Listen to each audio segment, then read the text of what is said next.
Let me show you in 2 seconds flat why the rich get richer and the poor get poorer. I call it the success cycle, real fast. Draw yourself 4 squares, put them up on the screen here.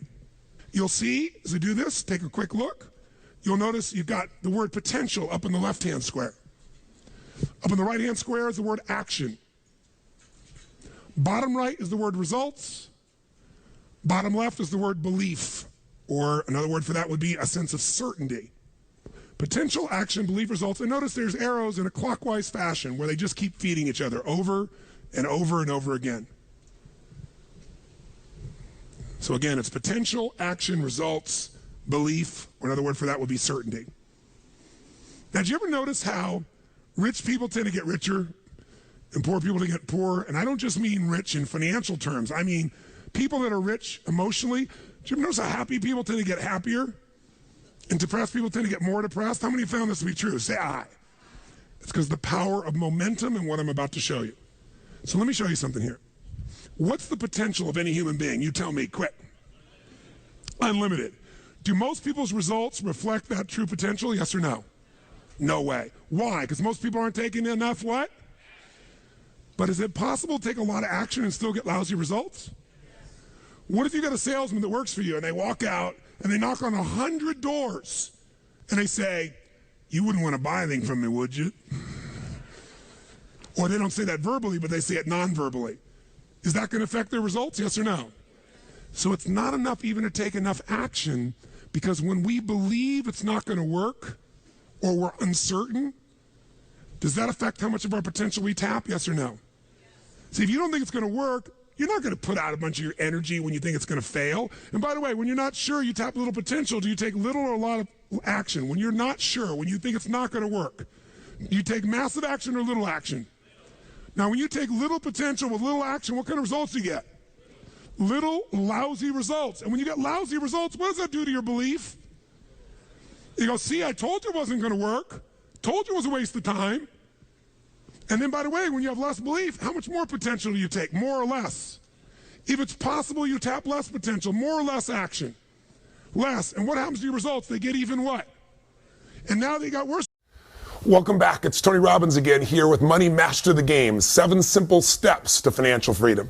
Let's get into gear now. We've given you the background, the overview of what this book is really about. Let's go through the 7 steps by beginning with step number 1, tap the power. In this session, we're going to make the most important financial decision of your life.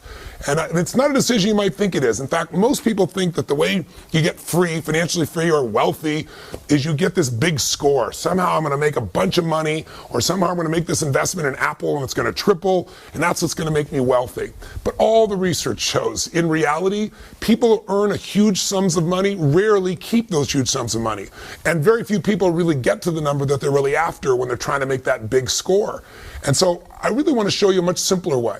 There are literally millions of people around the world that have become millionaires, and they've done it really slowly and easily because they've just tapped into a very simple power. And that power I know you've heard of called compound interest or compounded growth. The idea of growth upon growth, multiplying itself. Let me explain what I mean. Early in the book, I decided one of the people I wanted to go visit with was a man named Burton Malkiel. Burton Malkiel, or Bert, is an amazing professor who's at Princeton, and I wanted to go see him because he wrote a book that's become kind of an investing classic called A Random Walk Down Wall Street. And he wrote it in the 70s, and it's still popular today. And in it, he kind of shook up the investment field because he came up with this idea saying, you know what? People should be able to have a tiny bit of money and own all of the stock market and not pay these huge mutual fund fees that are usually hidden, that are eating away at your ability to grow and compound what you have into real wealth. And he was one of the earliest people to ever come up with this idea of promoting the idea of an index fund. An index fund, again, is really simple. Instead of buying Apple or PepsiCo or Coke or whoever the case may be, you can actually buy this index which mimics the entire stock market. So you get a micro piece of all these companies, all the best companies, for example, in the S&P 500 or the Standard & Poor's 500, if you're familiar with that. And so his idea has turned into a $7 trillion a year business. And another person I got to spend quite a bit of time with that you'll learn about here in the book and here with me is a gentleman who started Vanguard, and that's Jack Bogle. He took this idea and he bet his fortune on it. Both of these men understood something. And when I sat down with Burt Malkiel, the first thing I said was, look, I know you're a straight shooter. The guy definitely shoots from the hip. He doesn't care what people think. I said, tell me, what's the single biggest mistake that individuals make, that investors make in their life? And he said, Tony, beyond a shadow of a doubt, is they don't take full advantage of the power of compounding. He said, Einstein said it was one of the single greatest inventions of humanity. Understanding it can change everything in your life, and everybody says they understand it, he told me, but very few people tap it. He said, understanding something intellectually is not the same as doing it. If you're doing it, then you know it. If you understand intellectually, you know, like I've said before, that and $3 will almost buy a Starbucks bucket of coffee. So what you really have to understand is how it works. And so I asked him, I said, Bert, what's the best way to teach it? And he went into this riff. And, you know, he's in his late 70s. And it was kind of like, I've read him describe this before, but watching him do it there in front of my eyes, his eyes sparkled and he got all in state. You could see he's done this so many times, but it's like a great musician, you know, it's like a Bruce Springsteen going off and doing a riff there directly for you. And his riff was to tell me the story about William and James. He said, tell me, I should give you a real example. Let's say two guys, William and James, and let's say William starts out at 20 years old, and he starts taking a little bit of his money and just locking it down and setting aside and investing it. Let's say he takes $300 a month, $4,000 a year, and he puts that aside and he doesn't touch it, and he puts it in the stock market, and let's say over time he averages 10%, and let's say he does it in an index fund, so he's not being taxed continuously, so it grows tax-free until the time he's going to take it out. And let's say he makes that investment, stay with me now, William makes that investment from the time he's 20, puts away that $300 a month, that $4,000 a year, till the time he's 40. He never makes another investment again. That's it. And then we see what he has at age 65. And then on the other hand, he has a brother named James. And James, he doesn't get started when he's 20. He doesn't get started when he's 30. He waits till he's 40, and then he starts to say, God, I better start doing something. So he does the exact same thing his brother did. He starts putting away $300 a month, $4,000 a year roughly. He gets the same exact return, let's say of 10% in a tax-protected environment. And at 65, from 40 to 65 is 25 years. So he spends 25 years putting money in the system. Think of it, $4,000 times 25 years is $100,000. His brother, William, he only did this for 20 years. 20 to 40, 20 years, times 4,000, 80,000. So the second brother, William and James put in significantly more money into the system, done it longer, but at age 65, they both got the same rate of return. Who do you think is doing better off? I know you know the answer, but the real question is, how much better off? And that's what most people have no clue of. William, who started earlier and quit earlier, has 600% more money. Not 20%, not 50%, not 600% more money. At age 65, both these men who got the same rates of return, but one started earlier and quit earlier, he has $2.5 million for William. And James, who started later and put more money into the system, but he started later, so he got less compounding, he ended up with $400,000. A $2.1 million difference. Now that could be the difference between total financial freedom for somebody or doing okay for a while and at 70 having to get a job to be somebody greeting people at Walmart. See, this understanding of compounding is how you can free yourself from this idea that somehow you've got to make this giant score, because the more you try to create that giant score, even if you get it, usually isn't kept. And how can I say that? Because I've been in this business working with people, some of the greatest entertainers, actors, musicians, sports stars, government officials who go off and make money afterwards. And I can tell you one thing, rarely do they keep it because they've never understood how to really tap into this power. And I'll give you one more example because Bert gave it to me at the time. He said Ben Franklin, when he was living alive, there were two cities that were kind of like sister cities for him. And it was Philadelphia and Boston. He went back and forth between them. They felt like hometowns to him. So when he died in 1790, he gave both cities $1,000, but the control and the guide was they couldn't be touched. The money had to be invested and had to be left alone for 100 years. After 100 years, he already calculated what he knew it would be worth. He said they could both take out $500,000. That $1,000 would be worth $500,000, he had calculated, or more. It was actually worth a lot more. And then at 200 years, they have to leave the rest in and let it accumulate. And at 200 years, they could take all the money out for both cities. Well, both cities got a $500,000 hit from a $1,000 investment 100 years out. That's pretty amazing mathematics. When it grows, you think about that. Nothing was added to it. It was just natural interest growing, the growth that happened in the market. And then what happened in 200 years? That $1,000 had grown to $6.5 million, even though they'd already taken $500,000 out, and it didn't get to compound for 100 years. $6.5 million. That's a 3,000% return. So compounding is amazing. And I know you've heard of it. I'm sure you've got examples you've heard. But what I really want to do in this particular session with you is get you to take step one to financial freedom. And that is to start tapping this power. And the way you're going to tap this power is give up the illusion that you're going to get this home run. I'll help you with a home run. We'll use a metaphor. How about Curt Schilling? Boston Red Sox. If you're a sports fan, you know about this man because he went to 2 World Series. Brilliant man. He made $100 million in income. $100 million. Now check this out. How much does he have today? He's bankrupt. In fact, he's not only bankrupt, he's upside down $50 million. How's that possible? Because when people make huge sums of money, no matter how much money we make, have you ever noticed that we seem to find a way to spend it? And you say, that's impossible. But when you make that much money, you buy yourself a business or you buy an island, and guess what? You can be upside down so quick it makes your head spin. About, if you're old enough, maybe you remember L.A. Confidential and the woman who won the Academy Award for that, Kim Basinger. Or maybe if you've really been around a while, you remember 9.5 Weeks. She was the highest paid actress of her day. She was getting $10 million a movie at a time when no one ever dreamed of those kinds of numbers. But guess what? Today, she went through bankruptcy. She bought a little town, paid $20 million in Texas for a town, made some bad mistakes, and went bankrupt. I could give you a list that'll make your head spin. I mean, some of the greatest people that found themselves, if not bankrupt, completely busted. People like Willie Nelson, Marvin Gaye, Francis Ford Coppola, who did Godfather, for God's sakes. These are people that made more money than most people ever dream of. Or how about Mike Tyson? Mike Tyson made $500 million in prize money. He actually earned $500 million and then went bankrupt. In fact, he was upside down $27 million. Michael Jackson reportedly had a contract for almost $1 billion, and he couldn't make the payments on his ranch, the Neverlands Ranch, of $25 million. And after he's passed away, people have made a fortune, like a lot of artists. But at the time of his death, things are pretty rough.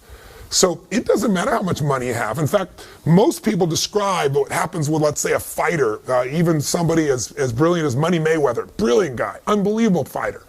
But you know, if you talk to nobody less than 50 Cent, his former friend and partner, he said, let me tell you what he does. He goes out and he fights, he gets the money, he spends the money, and then he fights. He said, and you know, he carries around a Louis Vuitton bag full of literally $1 million in cash, just in case anything special happens he wants to take advantage of. So, God forbid if something happens to this man and his ability to fight, he could be in real trouble. We can't do that. And it's easy to make fun of somebody else and go, well, look at what they're doing. But don't most Americans really, like, instead of fight, say work, earn the money, spend the money, work? That cycle is the worst cycle on earth, and that's a cycle I want to get you out of right now, today, by tapping the power and making step one the most important investment decision in your life. So what the heck is it? Well, what if you decided that you were no longer going to be a financial trader? What are you talking about, Tony? I'm not a financial trader. I don't invest in stocks. I don't do that stuff all day long. Most Americans are financial traders, even though they don't think of themselves that way. Why? Because if you're trading time for money, you're making the worst financial trade in the world. Your goal, and the goal I have for you with this book, is to make money your slave. You want money to work for you, so you don't have to. Until that happens, you'll always have some level of uncertainty or fear or stress or insecurity, because there's only so many things that can happen that mess up your income flow and you're in trouble. What would it feel like if you could build what I would call a money machine?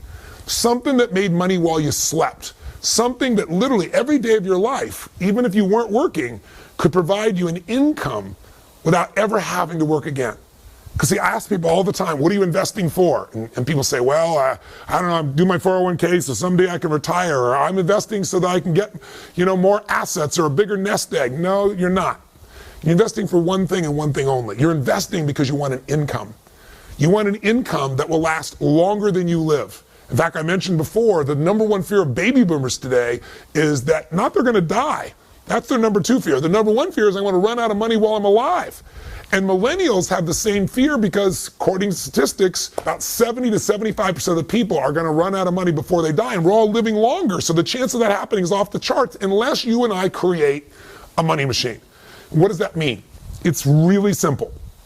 The most important financial decision of your life is deciding that a portion of all the money you earn in your life is yours to keep, that you're not going to give it up. It's for you and for your family, and you're going to keep a portion of what you earn forever, and you're going to grow it.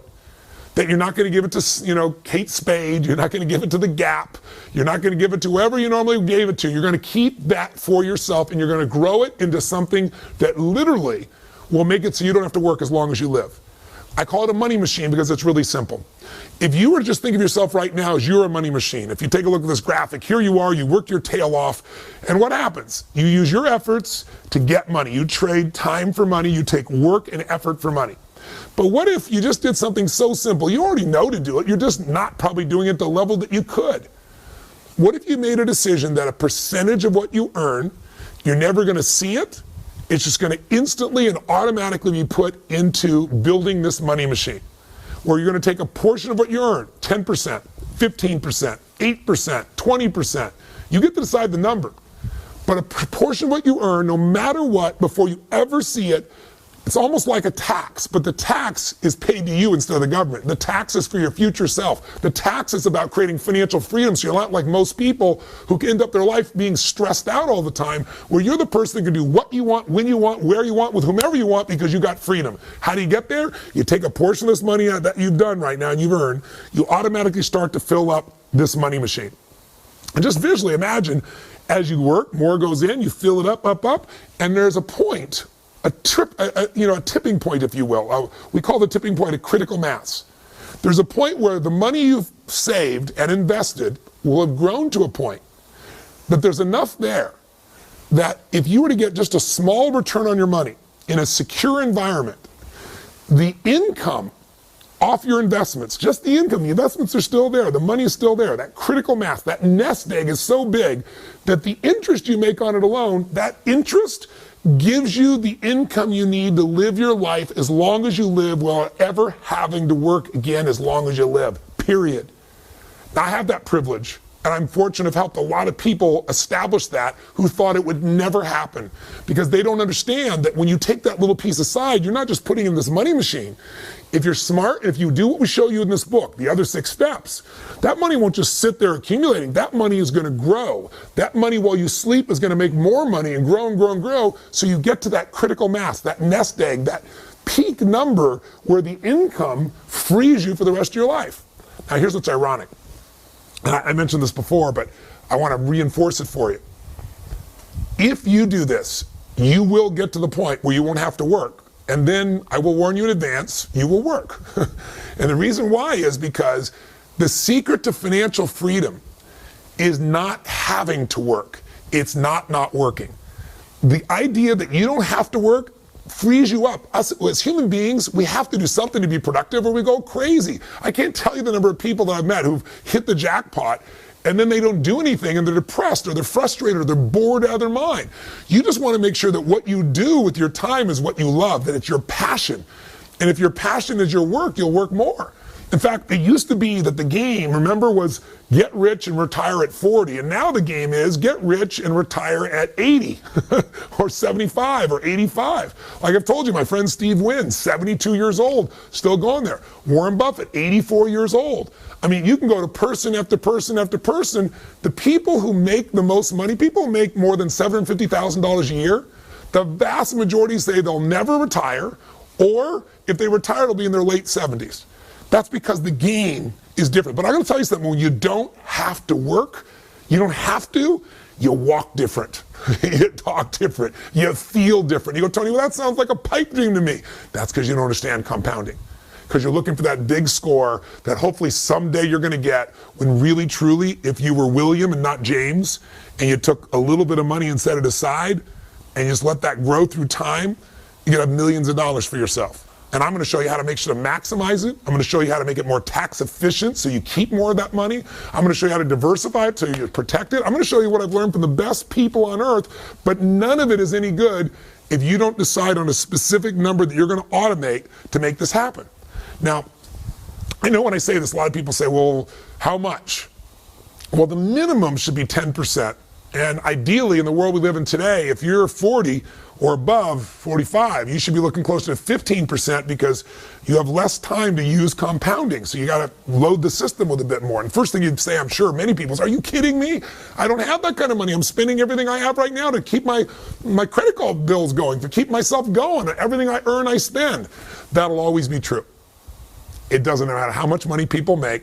Trust me, I've been there myself. I went from barely surviving, trying to figure out what to do, to earning extremely well, and then barely surviving because I overspent. And I mean, it's just the nature of human beings. Our vision gets bigger when we have more resources. But if you will draw a line in the sand and you don't have to think about it. The thing that Burt Malkiel told me, he said, Tony, the secret to it all is you got to pick that number, and then you don't change it. It's like a tax, and you don't see the money.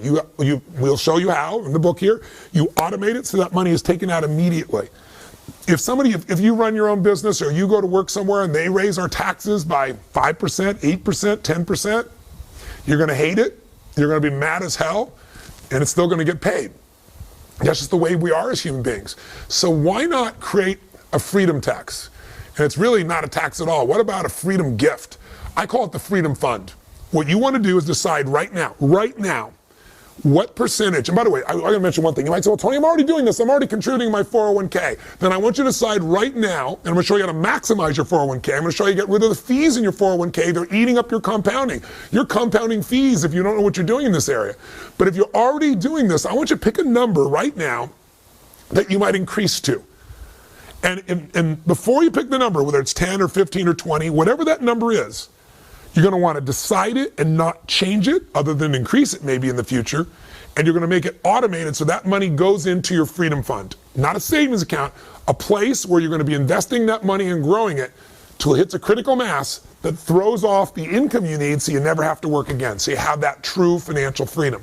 So if you're saying, well, Tony, I don't know how I'm going to do this, let me give you two pieces to help you think about this. I could name dozens of stories or examples of people that I've met over the years who started with nothing and became wealthy because they just took a little piece off and forgot about it and let it grow and grow and grow and grow. But I'll give you one of my favorite examples, Theodore Johnson. This is a man who never made more than $14,000 a year in his entire lifetime. He worked for UPS, and he only did one thing different than most people. At late stage of life, in his late 80s, he's worth $70 million.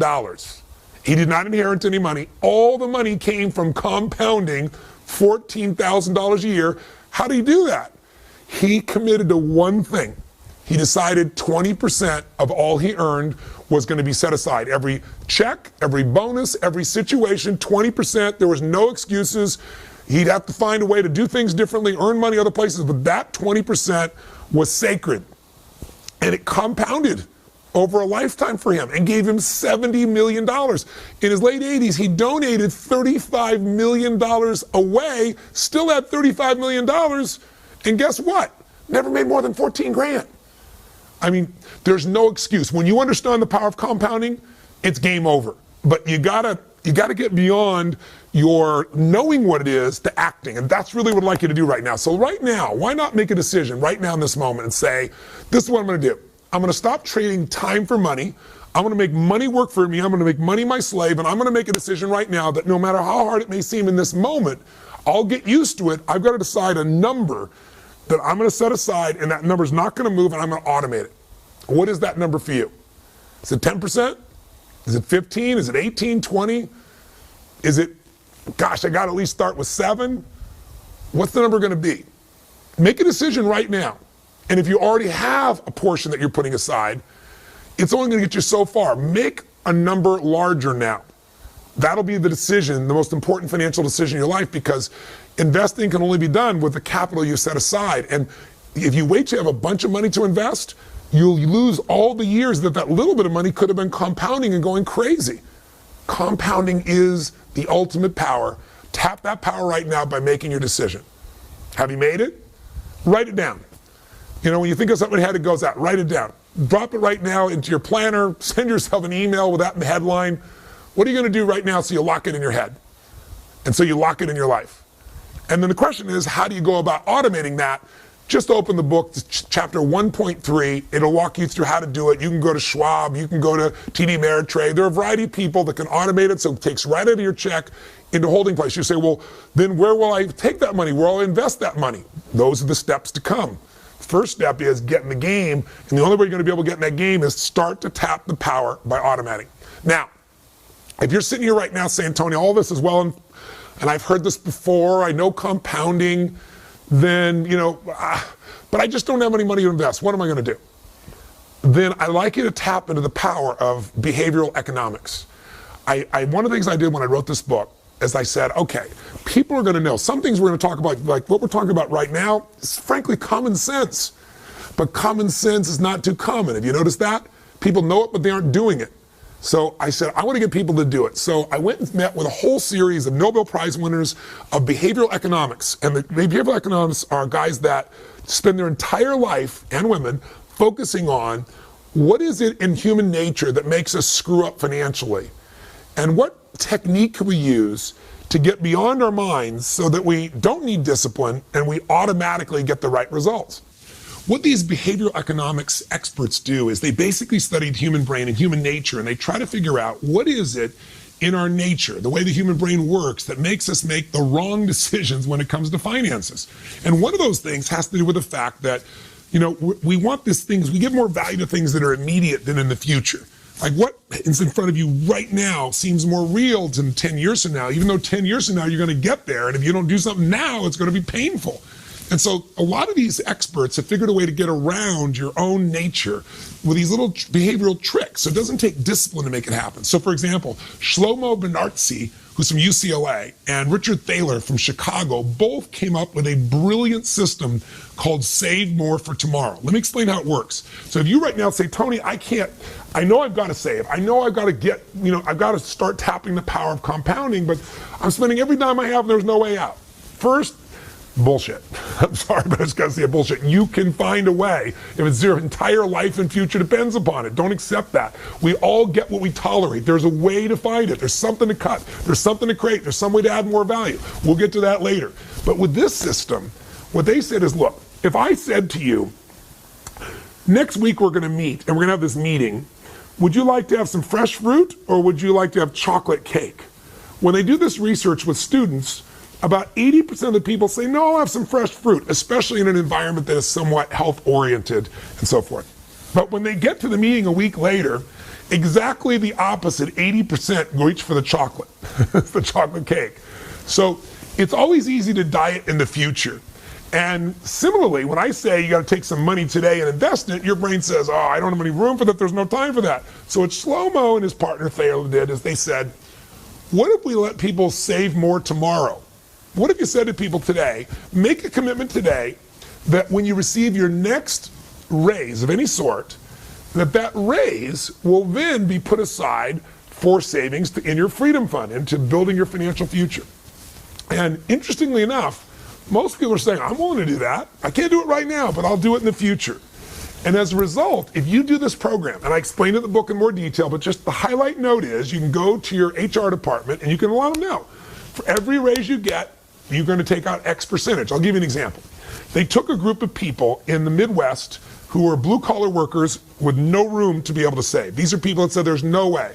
So both Shlomo and Thaler together said, you got to save 3.5%. Anybody can save 3.5 cents out of $1. You've got to do that. So they all agreed. They said, but then you're also going to be used to this formula of save more for tomorrow, which means every time you get another raise, another 3% or 3.5% is going to be set aside. The most crazy thing happened. This group of people went from saving nothing or 3.5% to saving 14% on average. Now, when you start saving 14%, it's a different universe. You're going to start compounding. Get this, 65% of these blue-collar workers who never saved anything in their life were saving 19%. Now, when you start saving almost 20%, that's what made this man with $14,000 a year end up with $70 million. That's the power of compounding activated.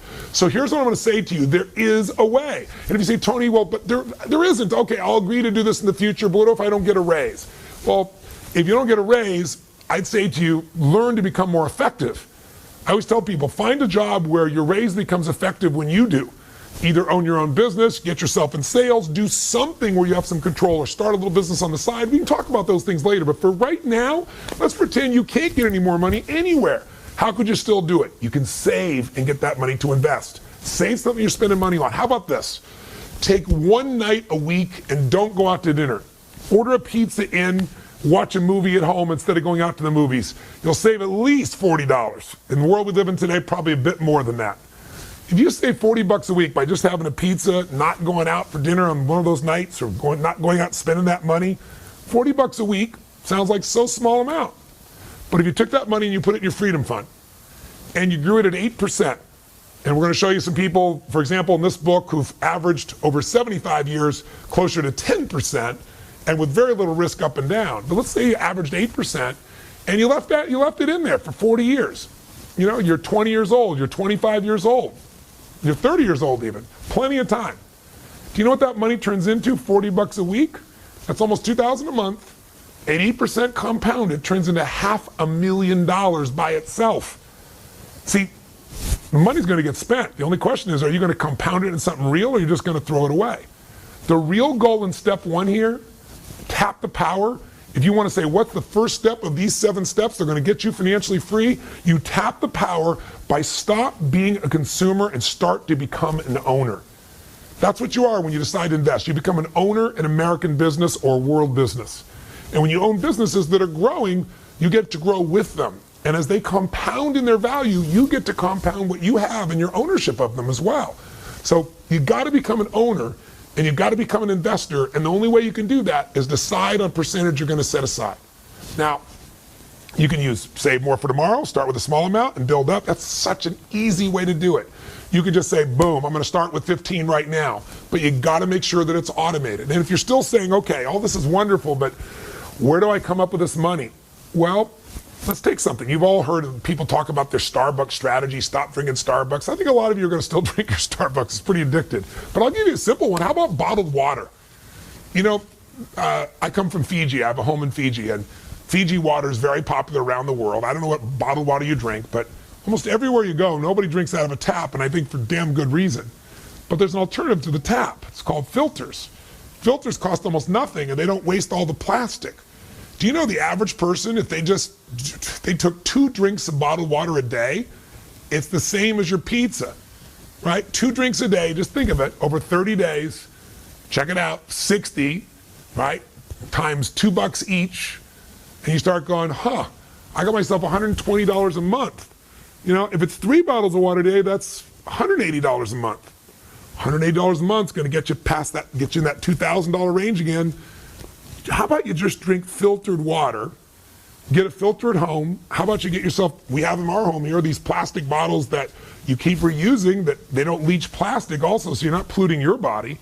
And by the way, did you know a plastic bottle, sorry to get all eco on you right now, but did you know one plastic bottle takes on average 450 years to break down? I'm living here on the ocean, and almost every day there's some plastic that'll get rolling in here, and some of it's been out there for 50 years, and it's still coming back ashore. It's insane. We're living in a way that makes sense. We're using all this fuel to bring the water from someone else when you could filter it right here. How about you save yourself that money and put another $500,000 in your pocket through time? Just another way of thinking about it. In fact, if you're trying to figure out how the heck do I ever get the money to invest in the first place, I'd say there's a couple places you could look, and I'll wrap this video up. One, you could certainly find some things that you're currently spending money on that no longer give you joy. A friend of mine I wrote about in the books, the lady here she finally figured out she was spending so much money on her car.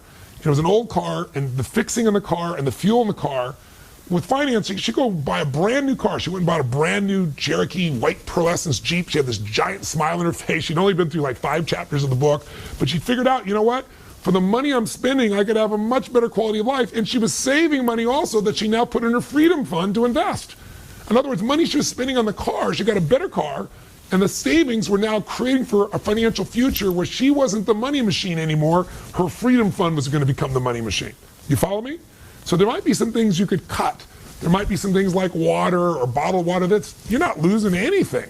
In fact, you get something better for yourself and less wasteful. So that's one approach. Another way is to find a way to earn more. And I'll show you in the book, we'll go through a section where I give you 5 little mini chapters. How do you save more? And I show you all kinds of examples so you have this money. I show you how you can earn more so you can speed up the process. And you say, but Tony, I can't earn more. I'm a school teacher. Well, I have the same mentality. My mom, when I was growing up, she wanted me to be a truck driver. She used to watch those Truckmaster truck driving schools, and they talked about you can make $24,000 a year if you become a truck driver. And my mom said, you've got to do this. You'll be on the open road. You'll have the sense of freedom. Your father's locked down. My father worked as a parking attendant underground in a Century City garage in LA for 30-something years of his life, my natural father. And she said, you'll make twice as much as your father and you'll have more freedom. But I looked around and I thought to myself, I think truck driving is a beautiful thing, but I had a mission of things I wanted to do.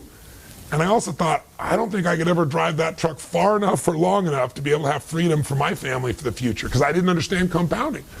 I could show a truck driver today how to do it, but I didn't know how.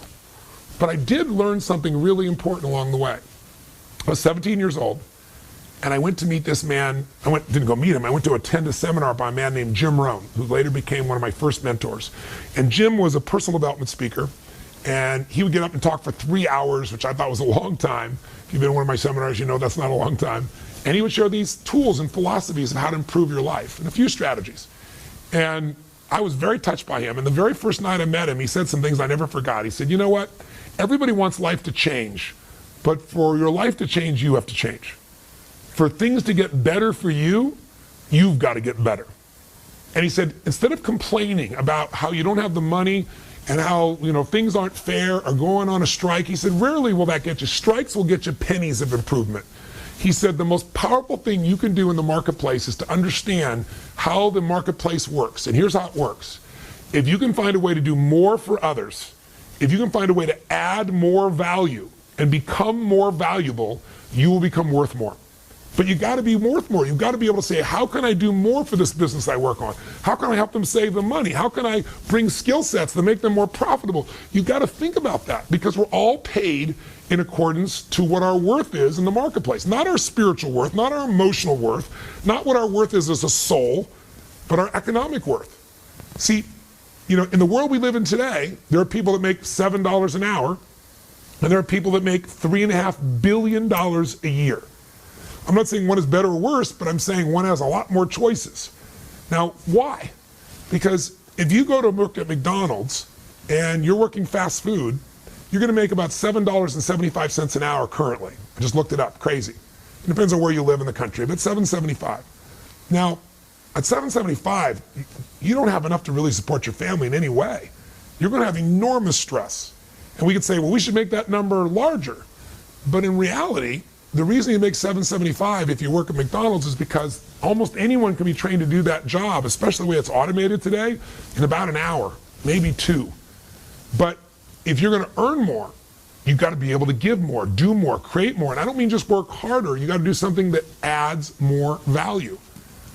David Tepper made the most money of anyone last year in personal income. He made $3.5 billion with a B. And that's because he's a hedge fund guy. And we live in a world where the majority of people are putting their money in a bank where they're getting virtually no money, or maybe 25, a quarter of 1%, maybe 1%. And this man got people invested with him a 40% return. Now, when you get 40%, that changes your life. Some people, if you're getting a quarter of a percent, if you're getting 1%, it's going to take you a couple decades to double your money. At 40%, you're going to double your money in very short order, less than 2.5 years. So it's an interesting process to see what that value is. And he said, Tony, what you must do is find a way to do more for others than anybody else has done. He said, if you can find a way to help millions of people, then obviously you can be a millionaire if you want to be that. He said, but it's got to be something they want, something they value, something they think is incredible. Now, why do I tell you that? Because the first time I started talking about compounding and saying one way to do it is start to earn more and put more aside. If you think you don't have enough now, I had this school teacher come to me and she said, but I can't. I'm this fixed income, and there's no way for me to get a raise. And I said, you know what?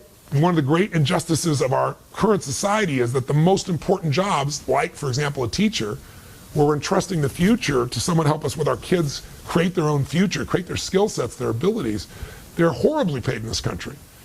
But you can complain about the system, or you can take control of what's within your own control, and you can find a way to add more value. She goes, how am I going to do that? I said, I know a school teacher, I described him in the book, who makes $4 million a year.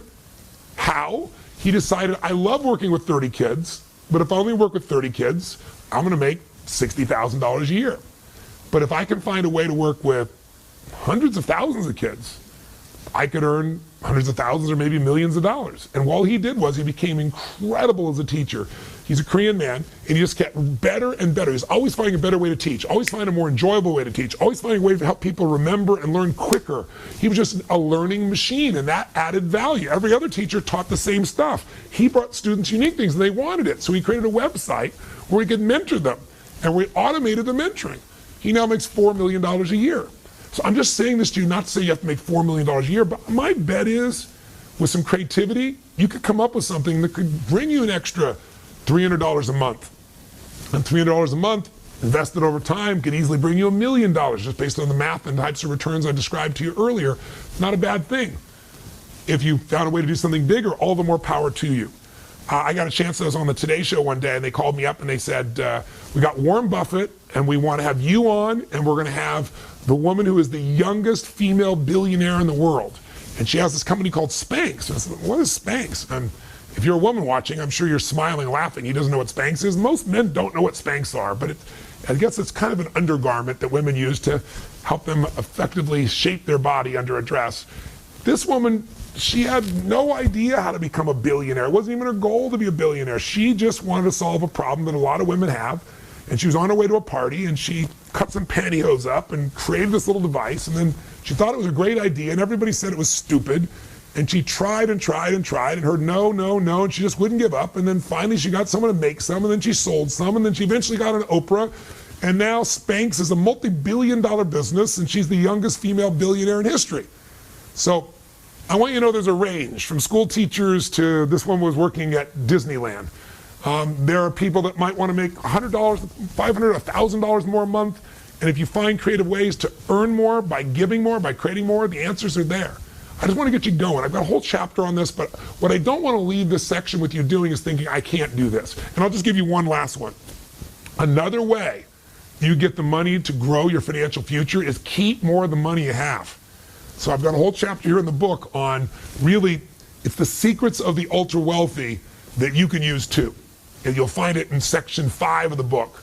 And in fact, it's chapter 5.5 if you want to look it up when you go there.